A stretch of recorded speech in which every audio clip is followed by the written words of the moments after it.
अपने से गरीब इंसान से भूल कर भी शादी मत करना, क्योंकि गरीबी को हम खाली पैसे या फिर धन दौलत से नहीं नाप सकते। जो डिफरेंस एक गरीब इंसान या फिर एक अमीर इंसान में आता है, ये ज्यादा माइंडसेट पे बेस्ड है। और अगर अपनी शादी के बाद तुम लोग अपने पार्टनर का जो ये माइंडसेट है ना, ये नहीं बदल पाए, तो पूरी जिंदगी तुम्हें उस माइंडसेट के साथ रहना पड़ेगा। पूरी जिंदगी तुम्हारे अंदर एक डिफरेंस रहेगा और यही डिफरेंस तुम्हारे रिश्ते को ले डूबेगा। मैं इस चीज को आज की केस से समझाता हूँ। इस कहानी की शुरुआत होती है एक आदमी से जिसका नाम था डांग और वो चाइना का रहने वाला था। उसकी एक मदर भी थी और वीडियो को सिंपल बनाने के लिए हम उसे बुलाएंगे मदर। नाउ जो ये मदर थी उसके अंदर कुछ तो सीरियस प्रॉब्लम थी, क्योंकि जब उनकी पहली शादी हुई तो वो चलती नहीं है और अंत में फिर डिवोर्स हो जाता है। बट अगेन वो फिर से एक बार कोशिश करती है, दोबारा से शादी करती है एंड इस बार भी उसकी शादी नहीं चलती। अब अपनी 2 शादी टूटने के बाद भी वो अपनी जिंदगी में तीसरी शादी करती है और जो ये उनका तीसरा हस्बैंड था, इसी से उनको डांग हुआ और जो ये उनकी तीसरी शादी है उसमें भी डिवोर्स हो जाता है। अब जितने भी लोग ये वीडियो देख रहे हैं ये अलग अलग ओपिनियन रखेंगे। कुछ लोग ये कहेंगे कि यार 3 बार डिवोर्स होना ये शायद उतनी बड़ी चीज नहीं है, और कुछ लोग ये कहेंगे कि यार 3 बार शादी टूटना ये तो बहुत भयंकर चीज है, वो भी एक गांव में। और ज्यादातर ऐसा देखा जाता है कि एक तो पुराने समय में जो डिवोर्स रेट है वो ऑलरेडी कम होते हैं, ऊपर से गांव वगैरह में तो ये और भी ज्यादा कम होते हैं। और ऐसा भी नहीं था कि जो मदर है वो फाइनेंशियली बहुत ज्यादा इंडिपेंडेंट थी, अपनी पूरी जिंदगी वो गरीबी में ही बिताती है। But even after all this उन्होंने डांग की पढ़ाई में कोई कमी रहने नहीं दी और हमेशा से वो डांग को पढ़ाई में सपोर्ट किया करती। और इवेंचुअली उनका जो पढ़ाई में इन्वेस्टमेंट था ये काम आ जाता है, क्योंकि बड़ा होकर जो डांग है वो एक कॉलेज में एक टीचर बन जाता है और ये टीचर की नौकरी डांग और उसके मदर को गरीबी से निकाल देती है। पर ये वही समय था जब हमारी स्टोरी में ट्विस्ट आता है। देखो, जिस कॉलेज में जो डांग है वो पढ़ाता था, उसी कॉलेज में एक दूसरी टीचर भी थी जिसका नाम था शी। और शी का बैकग्राउंड डांग से कंप्लीटली ऑपोजिट था। एक तो उसके दोनों ही माँ बाप पढ़े लिखे थे और काम भी करते थे, जिसके कारण जो शी की फाइनेंशियल कंडीशन है वो बहुत ज्यादा स्ट्रांग थी। पर अपने डिफरेंसेस को साइड रखते हुए वो दोनों एक दूसरे को डेट करने लगते हैं। आगे चल के ये दोनों शादी वगैरह भी करने के बारे में सोचते हैं और यहीं से प्रॉब्लम आती है, क्योंकि जब डांग की मदर को ये पता चला कि उनका बेटा एक शहर की लड़की से शादी करने वाला है, तो वो इस चीज के कंप्लीटली खिलाफ थी। उनका ये मानना था कि उनकी जो बहू होनी चाहिए वो गांव की एकदम ट्रेडिशनल लड़की होनी चाहिए, लाइक गांव की ऑर्गेनिक वाइफ। पर इन माइंडसेट के डिफरेंसेस के बाद भी जो डांग है और जो शी है वो लोग शादी कर लेते हैं। और क्योंकि शादी के बाद जो ये नया कपल है उनके पास रहने के लिए कोई कंफर्टेबल सा घर नहीं था, तो जो शी की फैमिली है वो शी को एक नया एक बड़ा घर गिफ्ट करती है। अब शादी के कुछ महीने बाद जो शी है वो प्रेग्नेंट हो जाती है और इसी प्रेगनेंसी के कारण जो शी है वो अपने कॉलेज के काम को और घर के काम को एक साथ नहीं कर पा रही थी। उसे डेफिनेटली एक मदद की जरूरत थी। तो जो डांग है वो शी के पास जाता है और उसे ये बोलता है कि मेरी जो मदर है उसे हमारे साथ रहना चाहिए। एक तो वो गांव में काफी ज्यादा अकेली रहती थी और अगर वो हमारे साथ रहने लग जाए तो प्रेगनेंसी के दौरान वो हमारी काफी ज्यादा मदद कर सकती है। तो बिना कुछ ज्यादा सोचे ही जो शी है वो इस चीज को मान जाती है। एंड स्पॉइलर अलर्ट, ये उसकी जिंदगी की सबसे बड़ी गलती थी। नाउ जो मदर है वो अपना गांव वगैरह छोड़कर शहर शिफ्ट हो जाती है ताकि वो डांग और शी के साथ रह सके।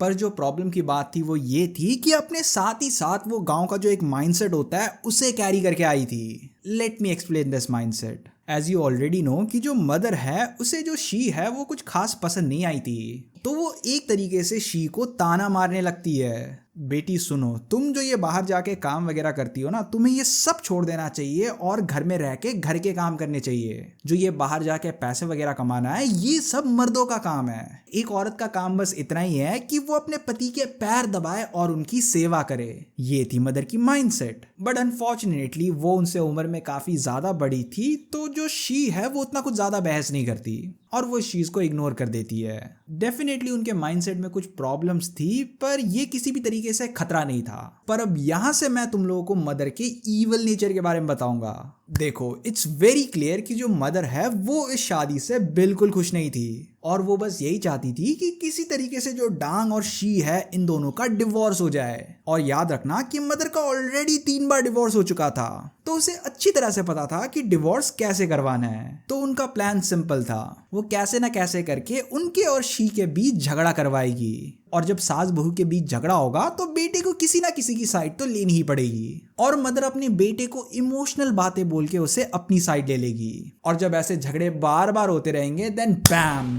डिवोर्स। सो नाउ ये समझते हैं कि वो झगड़े वगैरह कैसे कराएगी। सबसे पहले तो जो मदर है वो हगने के बाद फ्लश वगैरह नहीं करती थी और इसी के कारण जो शी है वो वॉशरूम यूज नहीं कर सकती थी। पूरे वॉशरूम में बदबू है और मदर की जो शिट है वो अभी तक उधर है। तो शी ने काफी बार मदर को ये कन्फ्रंट करा कि आप ये सब गंद क्यों फैला रही हो और इसमें मदर के पास बस दो ही आंसर्स होते थे। या तो वो ये बोलती कि ये सब वो पानी बचाने के लिए कर रही है या फिर वो ये बोलती कि उम्र के कारण उनकी याददाश्त काफी ज्यादा कमजोर हो जाती है और वो फ्लश करना भूल जाती है। अब कुछ हफ्ते और बीत जाते हैं और जो मदर है वो झगड़े करवाने के लिए नई नई टेक्निक्स निकाल रही थी। जैसे जब भी जो शी है वो अपने कमरे में काम करती है तो जो मदर है वो उस कमरे की जो लाइट है और जो फैन है उसे बंद कर देती थी, ये कहते हुए कि इससे वो बिजली बचा पाएंगी। इसके साथ ही साथ जो मदर है वो टीवी का जो वॉल्यूम है उसे मैक्स पर चला के छोड़ देती थी ताकि जो शी है वो घर में आराम से ना रह सके। और इसमें जो मदर का बहाना था वो ये था कि उम्र के कारण उनकी जो कान है वो काफी ज्यादा कमजोर हो गई है और टीवी देखने के लिए उन्हें मैक्स वॉल्यूम पे देखना पड़ेगा। इस वक्त तक तुम लोग बस इतना समझ लो कि मदर ये पूरी कोशिश कर रही थी कि उनके और शी के बीच कलेश हो जाए, पर फिर भी उन्हें उस लेवल का कलेश नहीं मिल रहा था जो वो एक्सपेक्ट कर रही थी। तो इस चीज के लिए वो एक और हरामी वाला काम करती है। देखो, इस घर में जो कपल है मतलब डांग और शी, उनका एक खुद का बेडरूम था और जो मदर थी उनका एक खुद का बेडरूम था। तो जो मदर है वो डांग के पास जाती है और उन्हें ये बोलती है कि रात को अकेले में सोने में उन्हें काफी ज्यादा डर लगता है और वो ये चाहती है कि उनका जो बिस्तर है वो कपल के बेडरूम में शिफ्ट कर दिया जाए। और ये मास्टर स्ट्रोक जो शी की रातों की नींद है उसे हराम करने के लिए था। अब या तो जो डांग है वो चुतिया था या फिर चुतिया बनने की एक्टिंग कर रहा था, क्योंकि रियल लाइफ में कोई इतना चुतिया नहीं हो सकता। उसने शी की प्राइवेसी को गोली मार दिया और जो मदर का बिस्तर है वो उसे अपने बेडरूम में शिफ्ट कर दिया और ये सब शी के कंसेंट के बिना हो रहा था। अब काफी हफ्ते और बीत जाते हैं और फाइनली जो शी है वो एक बेटे को जन्म देती है। अब प्लान के अकॉर्डिंग तो जो मदर है उसे इस कपल के साथ रहने के लिए इसीलिए बुलाया गया था ताकि वो प्रेगनेंसी में हेल्प कर सके। पर जैसे ही मदर को ये बोला गया कि आप अपने पोते की थोड़ी बहुत मदद कर दो तो उन्होंने तो अपने हाथ खड़े कर दिए। उन्होंने यही कहा कि मेरी उम्र काफी ज्यादा हो चुकी है और इस बुढ़ापे में मैं घर के काम वगैरह कुछ नहीं कर सकती हूँ। और ये चीज सुनने के बाद जो शी का दिमाग है वो फट जाता है, क्योंकि इतने समय से वो मदर को इसीलिए टॉलरेट कर रही थी ताकि वो बेबी के डिलीवरी के बाद उसकी मदद कर सके, पर मदर ने तो अपनी औकात दिखा दी। तो अब शी ने यह बोल दिया कि इनफ इज इनफ। वो अपना बोरिया बिस्तर और अपना बेटा उठाती है और मायके चली जाती है और अपने मायके में ही वो अपना जो रिकवरी है वो करती है। कुछ हफ्ते बिताने के बाद फाइनली वो डांग के घर वापस आ जाती है और घर आते ही जो मदर है वो शी को ताना वगैरह मारने लगती है। और क्योंकि जो शी है वो ऑलरेडी इतना ज्यादा फ्रस्ट्रेट हो चुकी थी तो इस बार वो मदर की बातों को इग्नोर नहीं करती है। इस बार उन दोनों के बीच हो जाता है फुल ऑन कलेश, एग्जैक्टली उस तरीके का कलेश जो मदर ने प्लान करा था। और जब डांग को इस कलेश के बारे में पता चला तो उसने अपना दिमाग स्विच ऑफ कर दिया। बिना सोचे समझे उसने अपनी मदर को सपोर्ट करा और शी को एक थप्पड़ लगा दिया। अब शी को थप्पड़ भले ही अपने गाल में पड़ी हो पर उसको दर्द यहाँ हुआ, क्योंकि जिस आदमी से वो अंधा प्यार करती थी उसने उसे बिना सोचे समझे थप्पड़ मार दिया।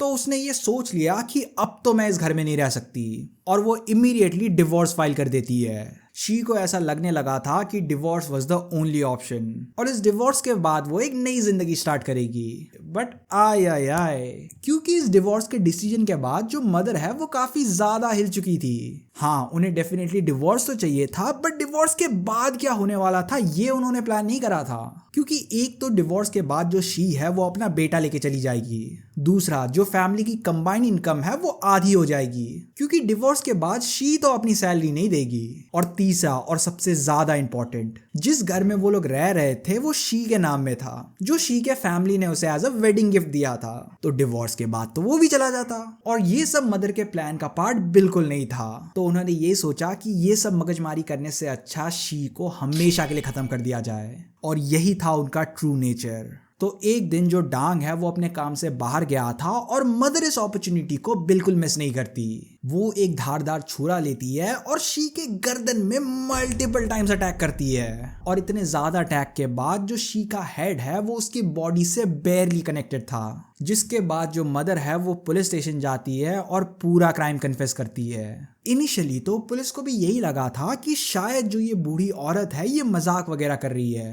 पर जब जो पुलिस है वो शी की बॉडी चेक करने जाते हैं तो वो एकदम हैरान थे। कोई कंट्रोवर्सी नहीं, कोई डाउट नहीं, एकदम क्लीन खून का केस था। डांग को भी कॉल करके उसके मदर ने जो भी कुछ किया ये सब बताया जाता है और उसे देख के ऐसा लगा नहीं कि वो शॉक्ड या फिर सैड था। उसका कहना यही था कि उसे पहले से ही पता था कि ऐसा कुछ ना कुछ तो जरूर होने वाला है, बस उसे वो एग्जैक्ट डेट नहीं पता था। अब इस केस के ट्रायल की शुरुआत होती है और ये केस एक तरीके से एकदम इजीएस्ट केस था। कोर्ट के पास वो सारे डायरेक्ट एविडेंस थे और जो किलर था उसने भी अपने आप को सरेंडर कर दिया था, तो जो कोर्ट है वो डेथ पेनल्टी डिक्लेयर करती है।